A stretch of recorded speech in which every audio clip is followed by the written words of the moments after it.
Tack, fru ordförande.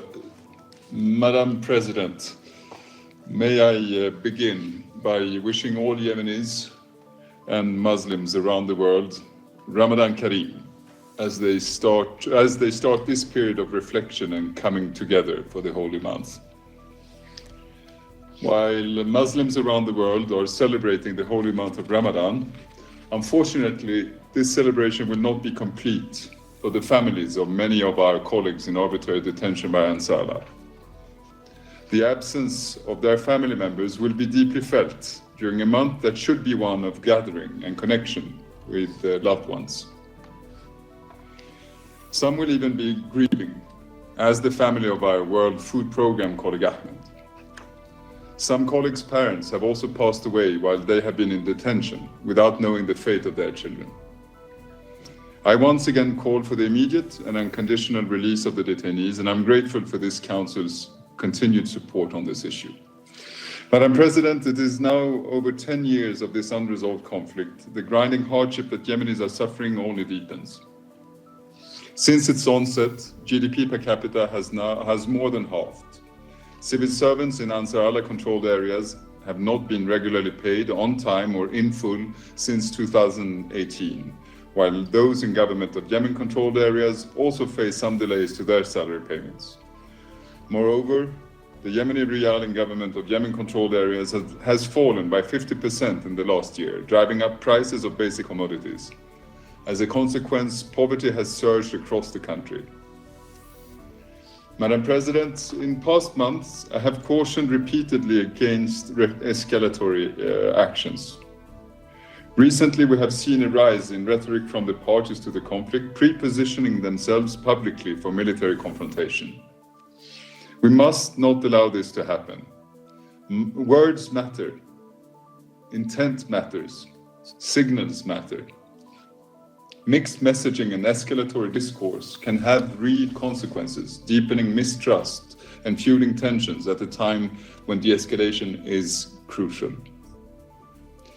While a resumption of large-scale ground operations in Yemen has not occurred since the UN-mediated truce of April 2022, military activity continues. I remain concerned by recent reports of shelling, drone attacks, infiltration attempts, and mobilization campaigns, more recently witnessed in Marib, as well as in other areas such as Al-Jawf, Shabwa, and Taiz. I therefore also reiterate my calls on the parties to refrain from military posturing and retaliatory measures that could risk plunging Yemen back into widespread conflict, where civilians will again pay the price. Madam President, as you know by now, my team and I remain undeterred by the challenges we're faced with. We continue relentlessly our frank and important engagement with both Yemeni and international stakeholders, actively gathering perspectives and insights on the path forward amidst enormous challenges. Last week, I engaged with Government of Yemen senior officials and regional actors, urging concerted support to a Yemeni-led inclusive peace process. I maintain that to settle the conflict in Yemen, you will need to address a set of three particular challenges. The parties will have to agree on a nationwide ceasefire and a mechanism on how to implement it. They will also have to make difficult but necessary concessions and agree on compromises, notably on the difficult economic situation in the country. Finally, let me be clear here, there will have to be a political process that includes a broad spectrum of Yemenis that will allow this conflict to settle once and for all, enabling Yemenis to live their life in peace. While this is possible to achieve, the environment for this to happen must be conducive. During the last month, we have seen the continued cessation of attacks by Ansarallah on vessels in the Red Sea and targets in Israel. This is positive, but as this Council knows all too well, enabling environments for peace can be fragile and fleeting.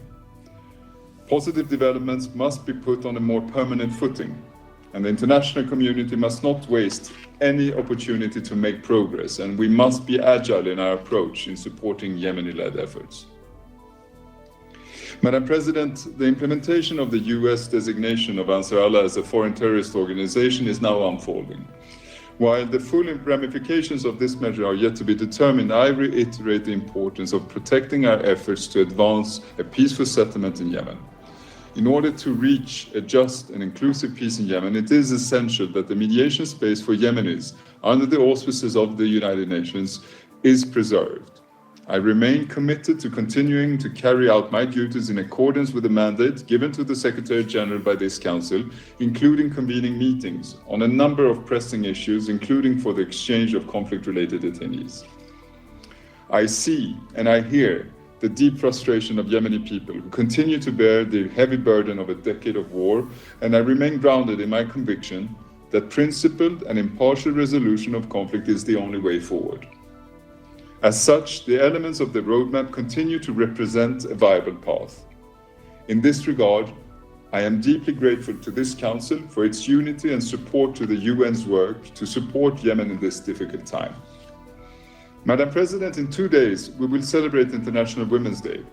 This month and every month, we observe the disproportionate impact of the conflict of women in Yemen, and we work towards enabling their full, equal, and meaningful participation in the peace process. Recently, a delegation of extraordinary women and representatives from women-led organizations across Yemen met with my office. They shared their powerful stories, perspectives, and unwavering advocacy for their rights. The transformative work they lead, advancing women's roles, strengthening their communities, and ensuring women's inclusion in decision-making is critical. These women represent just a few of the many determined Yemeni women tirelessly working to advance peace. Their efforts reinforce our commitment to continue working with and supporting local women peace builders and human rights defenders. I am therefore also looking forward to listening to the statement from Nesma Ali Mansour from the Peace Track Initiative, who will be bringing to our attention the intersection between the climate crisis, conflict, and the deterioration of human rights in Yemen. Madam President, in conclusion, let me be clear. Yemen's current trajectory is deeply concerning. We are at a point in time where the fear of a return to full conflict is palpable. No matter how the next weeks or months evolve, my office remains determined to convene the parties at any opportunity to bring an end to this decade-long conflict. We owe it to the millions of Yemenis not to waver or falter in our determination on this. Thank you very much.